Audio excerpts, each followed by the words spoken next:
여러분, 지금 월가와 글로벌 금융권의 심장부에서 도대체 무슨 일이 벌어지고 있는지 알고 계십니까? 단순히 새로운 기술 하나가 도입되는 수준이 아닙니다. 전 세계 금융의 뼈대 자체가 완전히 바뀌는 거대한 지각 변동이 이미 시작됐습니다. 많은 투자자들은 이런 소식이 나오면 리플이 내일 당장 폭등할 것이라는 기대부터 합니다. 하지만 진짜 중요한 건 오늘 가격이 몇 퍼센트 오르느냐가 아닙니다. 우리가 반드시 봐야 할 건 전 세계 자산이 움직이는 금융 시스템의 배관이 어떤 방식으로 다시 설치되고 있느냐는 겁니다. 이 흐름을 제대로 읽지 못하면 남들이 수익을 챙길 때 여러분은 또다시 뒤늦게 따라가며 구경만 하게 될 수 있습니다. 첫 번째로 주목해야 할 건 미국의 거대한 청산 시스템 변화입니다. 수천조 원을 넘어서는 막대한 자산이 거래되는 미국 금융 시스템이 기존의 제한된 운영 시간을 벗어나 더 길고 빠르게 움직이는 구조로 변화되고 있습니다. 이 변화는 단순히 투자자들의 편의를 위한 것이 아닙니다. 금융의 속도를 높이고 자산 이동의 효율성을 극대화하며 사실상 24시간 작동하는 글로벌 금융시장을 준비하기 위한 움직임입니다. 여기서 우리가 봐야 할 핵심은 이런 시스템 변화의 중심에 블록체인 기반 인프라가 들어오고 있다는 사실입니다. 이미 칸톤 네트워크, 스텔라, 체인링크와 같은 프로젝트들이 기관 금융과 토큰화 자산, 데이터 검증, 청산 인프라 영역에서 계속 이름을 올리고 있습니다. 대부분의 투자자는 리플 하나만 바라보고 있지만 실제 시스템 뒤에서는 여러 블록체인 인프라가 서로 다른 역할을 나눠 갖고 있습니다. 체인링크는 외부 금융 데이터를 블록체인 안으로 전달하고 판톤 네트워크는 기관 간 자산 연결을 시도하며 스텔라는 결제와 자산 이동 영역에서 활용 가능성을 높이고 있습니다. 중요한 건 시장이 아직 이런 인프라의 가치를 완전히 가격에 반영하지 않았다는 점입니다. 시스템이 본격적으로 돌아가기 시작하면 데이터와 자산을 연결하는 인프라 프로젝트들의 가치는 지금과는 완전히 다른 평가를 받을 수 있습니다. 그리고 리플 역시 이 거대한 흐름에서 빠져 있는 것이 아닙니다. 리플은 결제와 유동성, 기관 금융을 연결하기 위해 프라임 브로커리지와 스테이블 코인, 토큰화 자산 영역으로 계속 확장하고 있습니다. 지금 당장 XRP가 모든 시스템의 중심에 보이지 않는다고 실망할 필요가 없습니다. 중요한 건 XRP가 앞으로 완성될 금융 인프라와 얼마나 깊게 연결될 수 있느냐입니다. 지금 시장은 이 부분을 제대로 읽어내지 못하고 있습니다. 사람들은 오늘 밤 가격이 얼마나 오를지, 누가 얼마까지 간다고 예언했는지만 매달립니다. 하지만 진짜 큰 돈은 가격보다 먼저 시스템 변화를 봅니다. 유럽과 미국, 일본, 한국을 포함한 글로벌 금융권은 이미 블록체인과 토큰화 자산 인프라를 준비하고 있습니다. 이제부터는 단순한 기대감이 아니라 실제 자산이 어떤 네트워크를 타고 움직이는지를 봐야 합니다. 이 흐름이 본격화되면 인프라의 주도권을 쥔 자산들은 지금과는 전혀 다른 차원의 평가를 받게 될 수 있습니다. 그래서 XRP를 볼 때도 단순히 오늘 가격이 오르지 않는다고 실망할 필요는 없습니다. XRP는 결제와 유동성이라는 분명한 역할을 가진 자산입니다. 다만 여기서 냉정하게 짚어야 할 게 있습니다. XRP의 긍정적인 재료가 계속 나오고 있음에도 여러분의 계좌 속 XRP는 여전히 답답한 흐름을 보이고 있을 겁니다. 분명 좋은 이야기들은 계속 나오는데 왜 내가 사기만 하면 가격은 떨어지고 내가 팔고 나면 갑자기 오르는 것처럼 느껴질까요? 그 이유는 여러분의 운이 없어서가 아닙니다. 차트를 못 봐서도 아닙니다. 지금 시장에서 여러분과 거래하고 있는 상대방 중 상당수가 사람이 아니기 때문입니다. 바로 감정을 느끼지 않고 잠도 자지 않으며 수많은 데이터를 동시에 분석하는 알고리즘과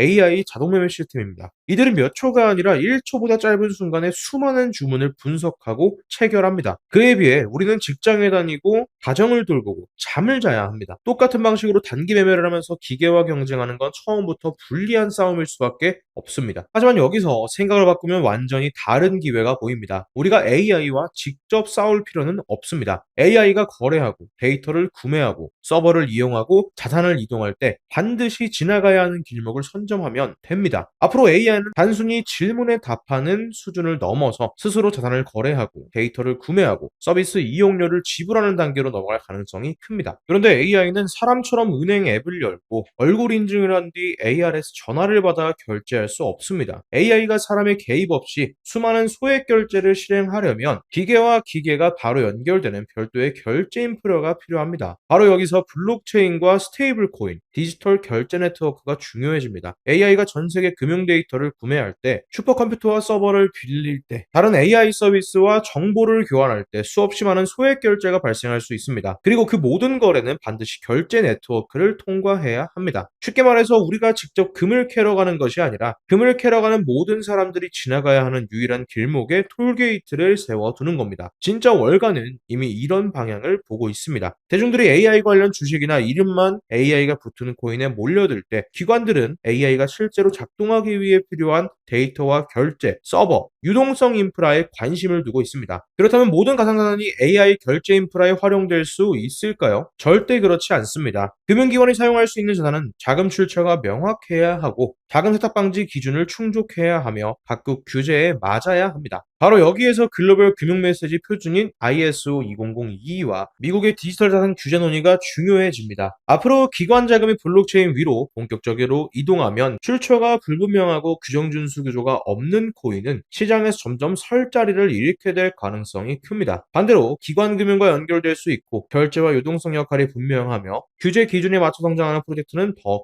큰 기회를 얻을 수 있습니다. XRP가 계속 주목받는 이유도 여기에 있습니다. XRP는 국경 간 결제와 유동성 이동을 목적으로 만들어졌고 기관 금융과 연결될 수 있는 인프라를 지속적으로 확장해 왔습니다. 다만 AI가 만들어낼 수많은 초소액 결제까지 하나의 네트워크가 모두 담당하기는 쉽지 않습니다. 그래서 XRP와 경쟁하기보다는 XRP 생태계와 연결되어 소액 결제, 데이터 전송, 기관 규정 준수와 같은 역할을 보완하는 주변 인프라가 함께 주목받을 가능성이 있습니다. 쉽게 비유하면 XRP가 대형 자금이 이동하는 고속도로라면 보조 네트워크는 수많은 소액 거래가 빠르게 이동할 수 있도록 만들어진 우회 도로이자 톨게이트입니다. 기관 자금은 XRP라는 큰 도로를 타고 이동하고 AI와 데이터 결제는 더 가볍고 빠른 보조 인프라를 활용하는 구조가 만들어질 수 있다는 겁니다. 바로 이런 지점에서 아직 시장에 많이 알려지지 않은 프로젝트가 기회를 얻을 수 있습니다. 다만 여기서 꼭 기억하셔야 합니다. 가격이 싸다고 무조건 저평가된 것은 아닙니다. 동전 가격이라고 모두 크게 오르는 것도 아닙니다. 중요한 건 그 프로젝트가 실제 역할을 가지고 있는지, 기관 금융과 연결될 가능성이 있는지, 거래량과 개발이 살아있는지를 함께 보는 겁니다. 그리고 지금 여러분께 더 중요한 건 히든 종목 하나를 찾는 것보다 이미 내 계좌에 들어있는 종목들을 정확히 점검하는 일일 수 있습니다. 지금 이 영상을 보고 계신 분들 중에는 XRP만 물려있는 분들보다 여러 알트코인에 자금이 나뉘어 묶여있는 분들이 더 많을 겁니다. 리플, 시바이누, 도지코인, 에이다, 솔라나, 체인링크, 온도, 폴리메쉬, 페페 또는 예전에 호재만 믿고 들어갔다가 아직도 손실 중인 다른 종목까지 아마 계좌를 열어보면 이런 생각부터 드실 겁니다. 이 종목을 계속 가져가야 하나?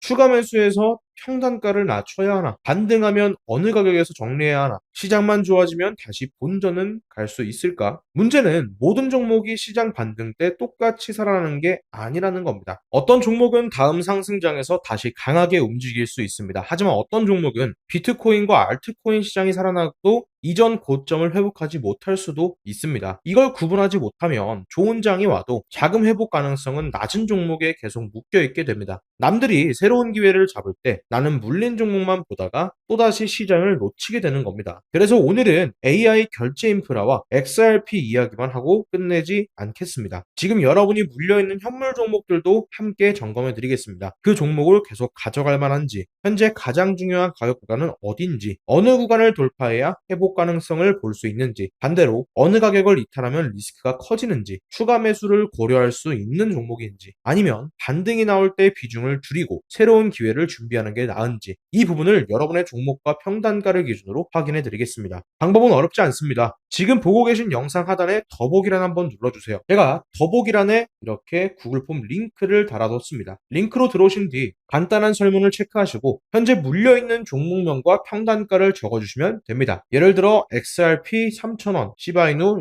0.03원, 현재 보유하고 있는 종목과 평단가를 적어주세요. 여러 종목에 물려있다면 함께 적어주셔도 됩니다. 설문을 작성하시고 제출해주시면 제가 내용을 확인한 뒤 최대한 빠르게 연락드리겠습니다. 단순히 오른다, 내린다는 말만 드리는 게 아닙니다. 그 종목을 더 가져갈 만한지, 어느 구간이 가장 중요한지, 반등할 때는 어떤 가격대를 체크해야 하는지, 계속 보유할 종목과 정리를 고민해야 할 종목을 구분해서 안내해 드리겠습니다. 그리고 AI 결제 인프라와 XRP 생태계에서 함께 살펴볼 만한 종목도 정리해서 말씀드리겠습니다. 중요한 건 무작정 새로운 종목을 사는 게 아닙니다. 먼저 내 계좌에 무엇이 들어있는지부터 정확하게 알아야 합니다. 이미 좋은 종목을 들고 있는데 공포에 팔아버린 것도 문제고 회복 가능성이 낮은 종목을 언젠가 오르겠지 하면서 계속 버티는 것도 문제입니다. 지금처럼 시장의 구조가 바뀌는 시기에는 희망보다 기준이 필요합니다. 어떤 종목이 내 테마에 속해 있는지, 개발과 거래량은 살아있는지, 어느 가격대를 지켜야 하는지, 다음 상승장에서 자금이 들어올 가능성이 있는지 이걸 알아야 제대로 대응할 수 있습니다. 시장은 모두에게 같은 기회를 줍니다. 하지만 아무 종목이나 들고 기다린다고 모두 같은 결과를 얻는 것은 아닙니다. 기회를 잡는 사람들은